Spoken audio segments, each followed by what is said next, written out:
So I get asked fairly often about suicides. Some religions will teach that when someone commits suicide, they're in purgatory or they're in hell forever. And I would kind of like to address that because I have found that is not true. When someone commits suicide, it's because they are mentally or physically ill or there's another problem there.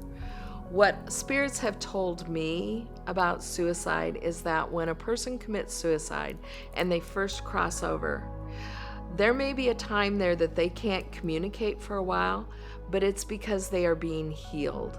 And the angels call it cocooning, where they take the wings and wrap around and they review what happened in their life, what brought them to that point, and it's a healing process.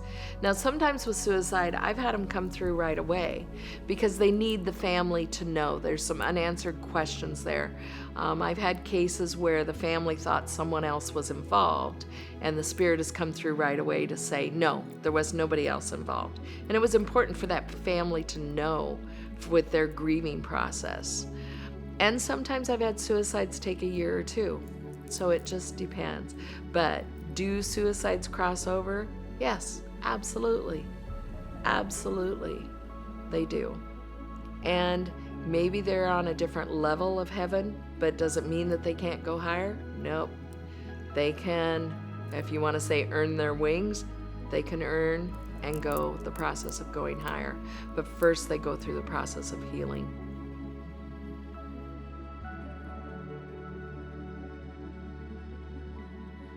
So I've had different clients bring me their children.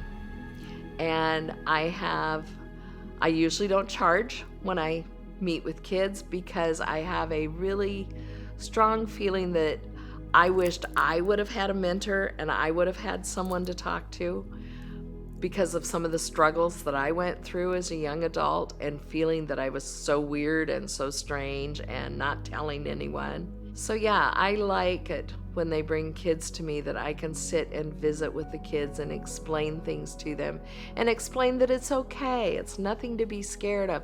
And if they are afraid of it, that we can make it go away, even if we make it go away for a while, and then they can have it back someday. Just as it went away for me for a while through my grief. But I think it's really important that kids have a mentor. I really do, because I wish so bad I would have had one.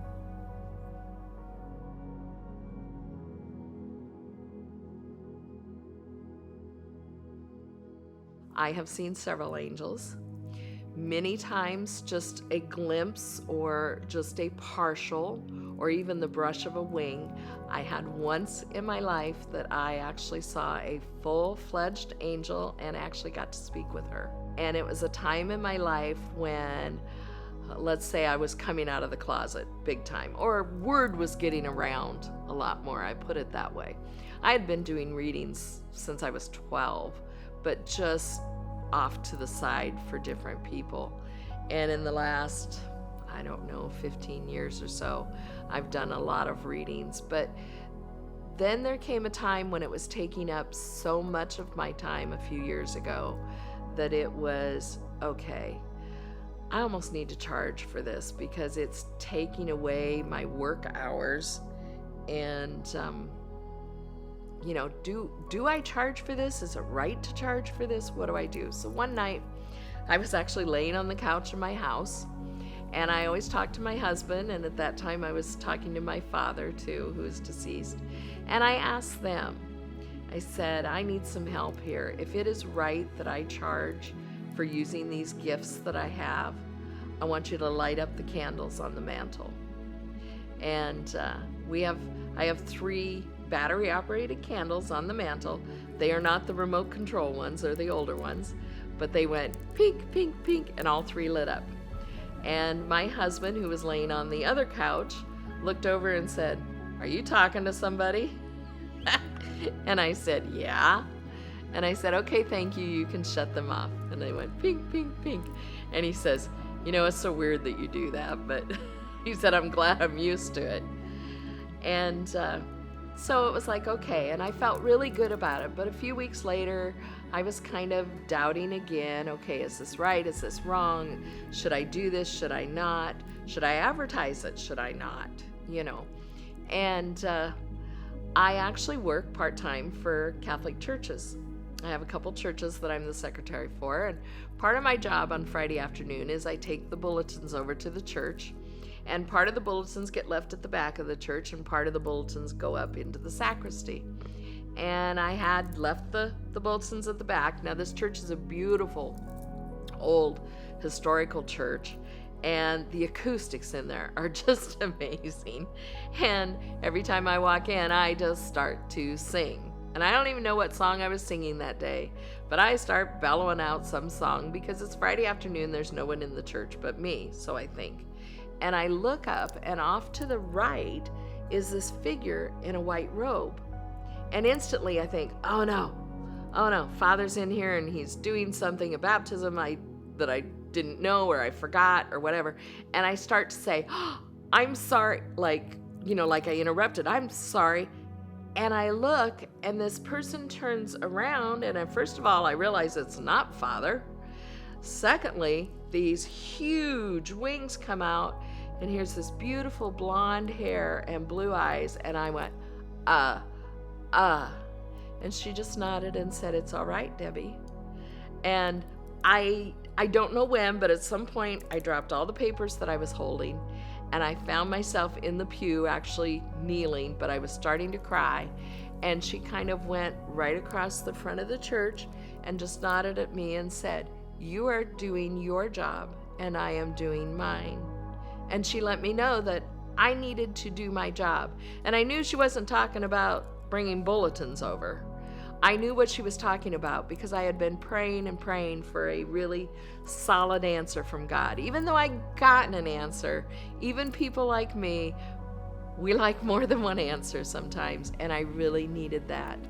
And then she just kind of evaporated away, and that is it felt like 10 minutes, and I'm sure it was only seconds, but she was absolutely beautiful. But full long white robe and long blonde wavy hair and bright blue eyes, just gorgeous eyes. And she just smiled and nodded at me. And to this day, I don't know if she physically spoke or if I just heard it. I know I physically spoke. I could feel my vocal cords working, but it was what I needed. It was really, really what I needed. And it took me a while to compose myself and gather the bulletins back up and take them where they needed to be. And then I came home and thought, okay, it's time to actually set up a studio and offer this to people.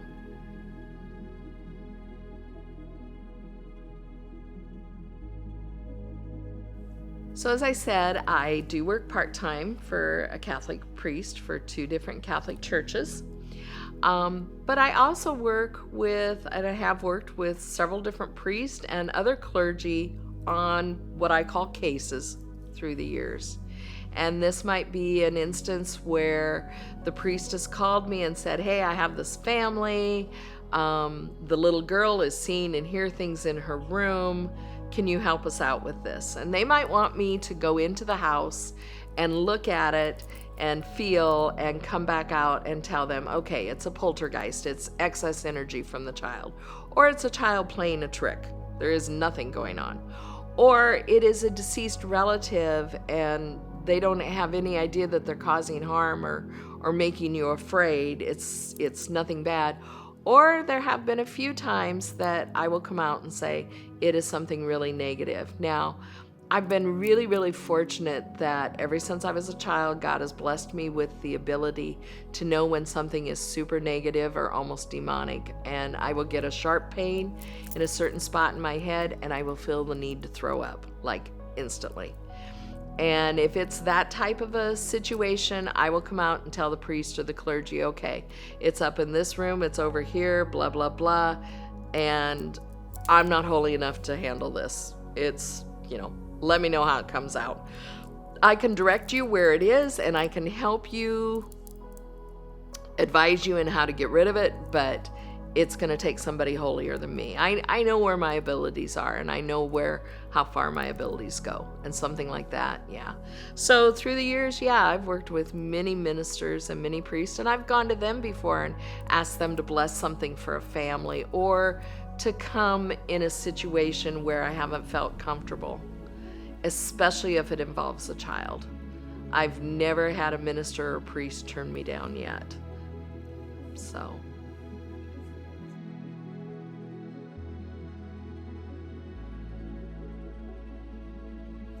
At times I do go and, play with paranormal teams.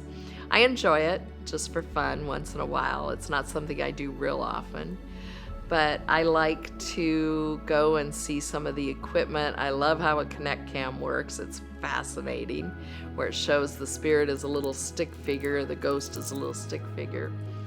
So there are occasions that I will go with the paranormal team, but I mostly do it for fun.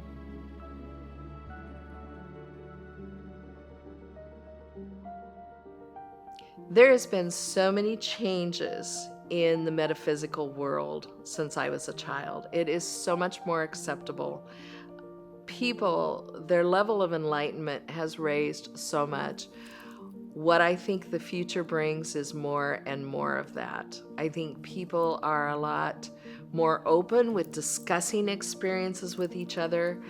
They're more open about seeing signs. When I give my Hello from Heaven presentations, years and years ago, I would say, so how many people have had something like this happen? And I'll give an example of a sign from their loved ones. And, I get 5, 6 hands raised. Now when I ask it, everyone in the room, their hand will go up.